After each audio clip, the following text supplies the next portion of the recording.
क्या बात है, बोलकर पढ़ना है तेज आवाज में। ठीक है, थैंक यू सर। हमारे इस सफर को आसान बनाने के लिए आईआर के साथ साथ राज व्यवस्था, राजनीति विज्ञान नहीं, राज व्यवस्था पढ़ाने के लिए यूपीएससी जिंदगी है मगर जिंदगी से बढ़कर नहीं, अच्छी अच्छी बातें सिखाकर हमें अच्छा इंसान बनाने के लिए। Thank you sir. क्या बात है। आपसे सीखा है हमने ईमानदारी पूर्वक मेहनत करना, 10 मिनट में क्वेश्चन लिखना और खुद को नियमित करना, सुबह सुबह जल्दी आकर रात को देर से घर जाना। कोई आपसे सीखे सर, लक्ष्य के लिए स्वयं को समर्पित करना। Thank you sir. हमारे बेतुके सवालों को तरजीह देने के लिए, हमारी उंगली पकड़कर हमें नई लीक देने के लिए, मेहनत मेहनत मेहनत, बस मेहनत ही है सब, अपनी प्यारी सी मुस्कान से हमें जिंदगी की सीख देने के लिए। Thank you so much sir. Ashish ji बहुत बहुत शुक्रिया, बहुत बहुत धन्यवाद। और ये सब चीजें जो हैं, ये एज अ टीचर जो है शिक्षक को भी प्रेरित करती हैं, इन सब चीजों का असर रहता है कि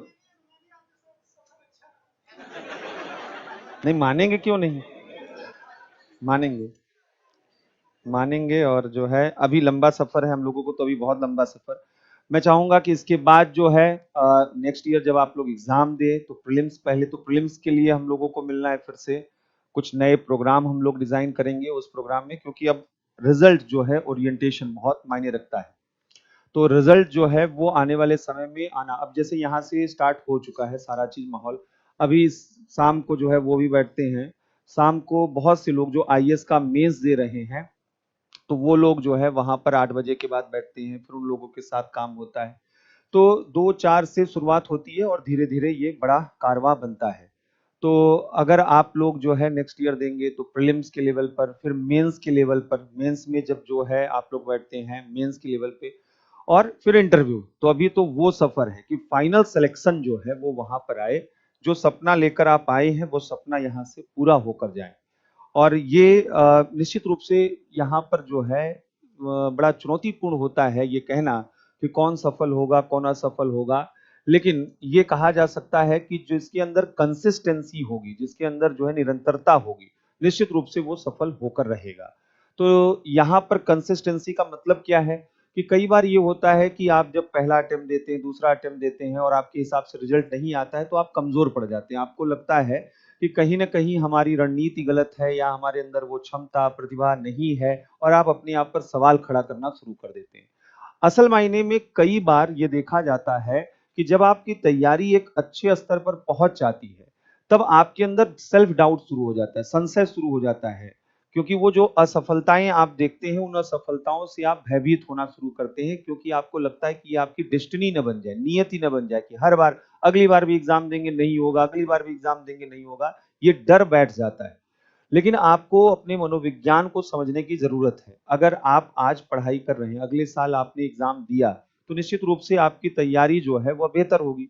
अगर उस साल नहीं हुआ और अगले साल आप एग्जाम देने जा रहे हैं, तो पिछले सालों से बेहतर परफॉर्मेंस होगा ना।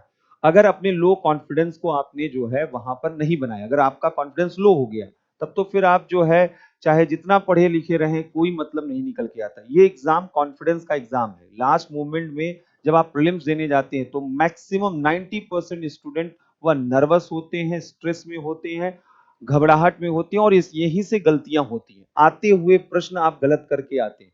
जब अपने आप पर भरोसा मजबूत हो कि नहीं हमने सही डायरेक्शन में पढ़ाई की है, हमने प्रीवियस ईयर के क्वेश्चन देखे हैं, हमने टेस्ट जो पेपर है उनकी प्रैक्टिस की है, हमने जो है जो भी नीड है इस एग्जाम की उस नीड को हमने फुलफिल किया है, हम छोटी छोटी बारीक चीजों को ध्यान देते हैं, तो क्यों नहीं होगा सिलेक्शन। ऐसा हो ही नहीं सकता है कि सिलेक्शन नहीं होगा।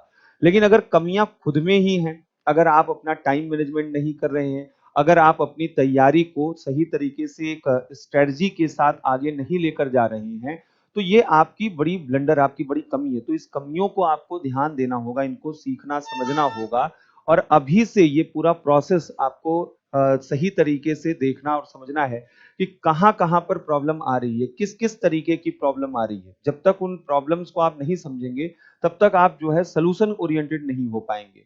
तो अपना कॉन्फिडेंस पहले तो बनाकर रखिए, एक क्लियर स्ट्रेटजी बनाइए कि हमें नेक्स्ट ईयर एग्जाम देना है। अगर हमें प्रीलिम्स नेक्स्ट ईयर देना है तो इसका मतलब क्या निकल के आता है कि जनवरी फरवरी के बाद हमें प्री ओरिएंटेड होना है। इसका मतलब है जनवरी फरवरी तक आपके पास टाइम है कि आप मींस ओरिएंटेड स्ट्रेटजी बनाइए और स्टडी वहां पर अच्छे से कीजिए। तो एक इस तरीके की स्ट्रेटजी आपके दिमाग में हो, हर मंथ की स्ट्रेटजी हो, हर वीक की स्ट्रेटजी हो कि इस हफ्ते इतने टॉपिक हमें कंप्लीट करने हैं और इस तरीके से इस पूरे महीने में हमें ये टॉपिक कंप्लीट करना है। जब भी कोई टॉपिक कंप्लीट कीजिए उससे रिलेटेड जितने भी प्रीवियस ईयर के क्वेश्चन है सबको सॉल्व कीजिए, कोई भी एक क्वेश्चन मत छोड़िए। इसीलिए जितने भी प्रीवियस ईयर के क्वेश्चन आए मैं क्लास में लगातार दिखाता रहा कि आप देखते रहिए। कई दफा क्या होता है कि कई सब्जेक्ट पढ़ने में बहुत अच्छे लगते हैं कि हमको लगता है जबरदस्त, मजा आ गया, क्या जबरदस्त टॉपिक है ये। लेकिन जब आप प्रीवियस ईयर के क्वेश्चन देखते हैं तब वहां पर समस्या, तब झटका लगता है, तब लगता है कि आपसे क्या गलती हो गई, क्योंकि आप तो क्वेश्चन समझ ही नहीं पा रहे। तो क्वेश्चन अगर नहीं समझ पाएंगे फिर आपकी पूरी चाहे जितना इंटरेस्ट हो उस टॉपिक उस सब्जेक्ट में, क्या मतलब रह जाएगा अगर आपको प्रीवियस ईयर के क्वेश्चन आप समझ ही नहीं पा रहे। तो प्रीवियस ईयर के क्वेश्चन, और केवल प्रीवियस ईयर के क्वेश्चन से काम नहीं चलेगा। अब पॉलिटी कंप्लीट हुई, अब आपको क्या चाहिए कि बाजार में जाइए, इस साल के जितने टेस्ट पेपर हैं उनको आप ले लीजिए, अलग अलग जगहों के सबके पेपर वहां पर रख लीजिए। वहां पर मेंस के भी कम से कम 50 क्वेश्चन देखिए, जो इस बार टेस्ट सीरीज सब चल रहा है तो आपने वहां से ले लिया कि पॉलिटी वाला हमको टेस्ट पेपर दे दीजिए, और उसके साथ साथ प्रीलिम्स के जो है कम से कम 4-5 सेट ले लें, 400-500 क्वेश्चन हम सॉल्व करें।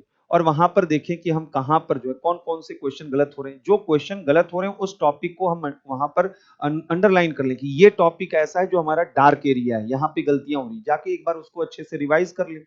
जो मेंस के क्वेश्चन गलत हो रहे हैं तो वहां पर हमने कहा कि यहाँ पे तो हम 5 बजे के बाद रहते ही हैं, आके कभी भी वहां पर मिल लेना है कि ये क्वेश्चन जो है पॉलिटी के अभी नहीं समझ में आ रहे हैं या इस तरीके के क्वेश्चन कैसे डील करेंगे। तो ऐसा तो है नहीं कि यहाँ पर जो है सफर अंत हो रहा है तो इसका मतलब है कि सफर अंत हो रहा है।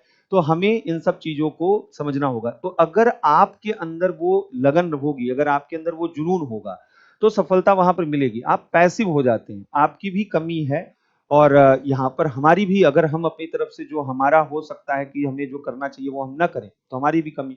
तो टू वे प्रोसेस होता है कि अगर शिक्षक और शिक्षार्थी दोनों मिल जाएं तब तो रिजल्ट क्यों नहीं आएगा। तो थोड़ा माहौल इस तरीके का बनाइए, परिवेश बनाइए। और हमने कहा था आप लोगों से थोड़ा ग्रुप डिस्कशन वगैरह करना स्टार्ट कीजिए। आप लोग क्या करते हैं कि आते हैं जाते हैं चुपचाप बैठे रहते हैं, कोई आपका पर्सनालिटी ग्रूमिंग हो ही नहीं रही, कोई एक्सपोजर आपको नहीं हो रहा, और जब बात भी कर रहे हैं तो इधर उधर की बातें करते हैं, बॉलीवुड की बात कर रहे हैं, क्रिकेट की बात कर रहे हैं, राजनीति की बात कर रहे हैं। अरे अपने सब्जेक्ट पर बात करिए ना, जितने टॉपिक हो चुके हैं उन टॉपिक्स को वहां पर फ्लोट करिए, एक दूसरे से डिस्कशन कीजिए। जब हेल्दी डिस्कशन होगा तब देखिए उसका क्या रिजल्ट होगा। शाम को जो मेंस इस बार दे रहे हैं स्टूडेंट, उन लोगों का जब हम डिस्कशन कराते हैं और सारे सब्जेक्ट, जीएस का कोई भी पेपर, पेपर 1 2 3 4 सब कुछ वहां पे डिस्कशन, और वहां मेरा कोई रूल नहीं होता है। मैं ऐसा नहीं हूं कि मैं उनको पढ़ा रहा हूं, मैं मॉडरेटर हूं। मैं आराम से बैठा रहता हूँ, एक क्वेश्चन उछाल देता हूँ, वो आपस में वहां पर बात करते हैं कि नहीं इसमें ये पॉइंट होगा, इसमें ये पॉइंट होगा। और 4-5 लोग अगर इस तरीके के इनपुट देंगे तो एक नए तरीके का आंसर वहां पे निकल के आता है। अलग अलग सोर्स से लोग पढ़े रहते हैं। तो अगर आप सीरियस सिंसियर हैं तो ये चीजें बहुत आपके लिए जो है फायदे की होती हैं और आपके काम में आती है। तो थोड़ा ग्रुप वगैरह बनाइए, थोड़ा पर्सनालिटी ग्रूमिंग कीजिए और उन चीजों पर ध्यान दीजिए जो आपकी कमियां हैं, जो आपकी अच्छाइयां हैं। हमेशा एक चीज हमेशा ध्यान रखिएगा, बहुत से लोग दुनिया में केवल कमियां बताते हैं। कमियां जो है वो ठीक है, कमियों में सुधार होना चाहिए, लेकिन कमियां जानने के चक्कर में कहीं ऐसा ना हो कि अपनी अच्छाइयों को ही भूल जाएं। तो अपने स्ट्रेंथ को अप्रिशिएट कीजिए, हमेशा ये कॉन्फिडेंट रहिए कि हमारे अंदर कुछ चीजें हैं। जैसे अभी कौन आए हुए थे, कल आए हुए थे, तो पीएमआई में उनका इंटरव्यू है। मैंने उनसे पूछा कि आईएएस का जो है मतलब कि आप आईएएस में आना चाहते हैं तो आपके अंदर क्या ऐसी क्वालिटी है कि आपको आईएएस के रूप में सेलेक्ट किया जाए, मतलब आपको हम सिविल सर्वेंट बना दें, तो क्या ऐसी आपके अंदर क्वालिटी है। तो अब वो कहे सर इसीलिए तो आए हैं, यही तो जानना चाहते हैं। अब मैं कैसे ये जानूं। हाँ, तो अच्छी बात है, तो अच्छी बात है, लेकिन ये पहली चीज तो यहाँ पर होना चाहिए ना कि आप सिविल सर्व आपके अंदर क्या है अच्छाई, ये मैं बताऊंगा या आपको बताना है। अगर इतनी सामान्य सी चीज अगर आप नहीं बता पा रहे, और ये अगर बतानी है इस तरीके की चीजें, अपने आप को समझना है, तो आपको सेल्फ अवेयरनेस होना चाहिए। आप देखिए आप कहां कहां से आए, आप में से जितने लोग हैं सबकी स्टोरीज हैं, अलग अलग कहानियां हैं। आपके घर में बड़े बड़े स्ट्रगल हैं, वहां बैठे तो हैं, तो अलग अलग स्ट्रगल हैं। तो अलग अलग कहानियां, आप लोग पहले समझिए। तो आप ऐसे अनायास यहां तक नहीं पहुंच गए। अगर वो पीएमआई का इंटरव्यू दे रहे हैं तो ये बताइए कि उनको जो है वह प्रीलिम्स उन्होंने निकाला, मेंस निकाला, फिर वो इंटरव्यू देने पहुंचे हैं, तो इसके मतलब इनके अंदर कुछ तो योग्यता होगी, तब तो वहां पर पहुंच रहे हैं।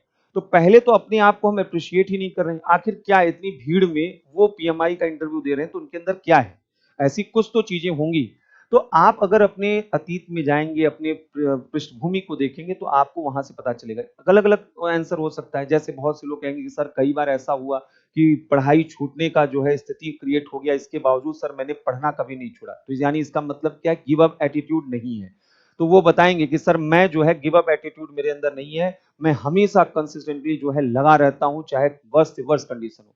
तो यहां पर ये हुआ। कोई कहेगा सर मेरे अंदर लीडरशिप स्किल है, वो कैसे बताएगा? तो वो बताएगा कि सर हम बचपन से ही अपने क्लास के मॉनिटर थे, हमने कॉलेज में बहुत से कल्चरल एक्टिविटीज की, हमने एनजीओ के लिए भी काम किया। बहुत से लोग आप में से इस तरीके के होते हैं, तो वो अपने को बताएंगे कि हमारे अंदर लीडरशिप स्किल है।